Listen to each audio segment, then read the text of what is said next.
Yan, good morning guys. Simulan natin ang pag-vlog. Char. Actually, di naman ako mag-vlog. Isisend ko lang to sa asawa ko. Yan nga, nagliligpit kami dyan ng pinaghigaan namin. Kagigising lang namin dyan. Tinutulungan ako ng anak ko, si Sus. At panay ang lapit niya sa cellphone. Kasi gusto niya tumingin-tumingin at gusto niyang kunin ang cellphone. Sinabihan ko na siya, wag niya kukunin yung cellphone. Sabi ko, wag. Ayun, natakot naman at hindi niya nakunin yung cellphone. Tinutulungan niya ako dyan, inaabot-abot niya sa akin yung mga unan. Yan, silip-silip siya sa camera. Natapon ko nga pala siya ng diaper niya, kaya pumunta siya dun sa labas. Yan, ligpit-ligpit ang mother. Kaya yung ginagawa sa umaga. Hindi ko talaga ito i-upload kasi mukhang tanga ko dyan at hindi naman ang isuot ko dyan. Isasend ko lang to sa asawa ko. Feeling vlogger tayo kunyari. Yan, walis-walis, kwarto hanggang sala. Yan, walis-walis ang mother.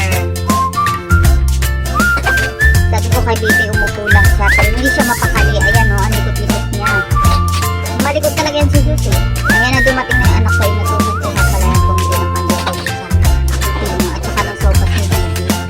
Nauutusan ko na yung bata na yung bumili ng pandesal. Inutusan niya siya dahil mag-aalisan na kami pagtapos ko maglinis ng bahay. Hindi pala maglinis, magligpit-ligpit lang pala. Hindi pa pala yung linis kasi ang linis yung general cleaning, charot. Ayan na nga, papansin niya siya sa camera. Ganyan yan, pag may nakatutok na camera, papansin yung bata na yun.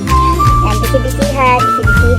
Yan, inutusan ko nga pala siya bumili ng coffee stick yan at ako'y maglilimit na ng tubig para makapagkape na kami at makapaggatas na silang dalawa. Si Bibi, naggatas na, nagsopas pa. Yan, isa papansin niya talaga sa camera, pasayaw-sayaw pa siya.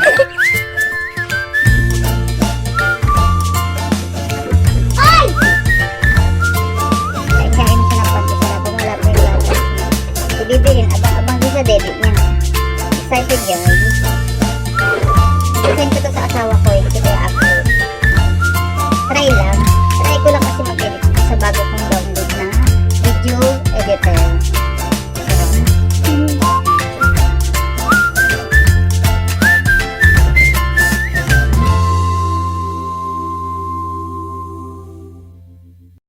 Ayan, nag-aalmusal na nga kami. Pinaglagyan ko na nga yung pandesal ng peanut butter para kakain na lang. Kukuha na lang, hindi na maglalagay. Nilagyan ko ng peanut butter. Binigyan ko nga pala si Bibi kaso ayaw niya. Pinanasopas. Kakatapos niya lang yung magdede dyan. Nauna yung pagdede niya ng gatas. Nagkikwentuhan kami ng anak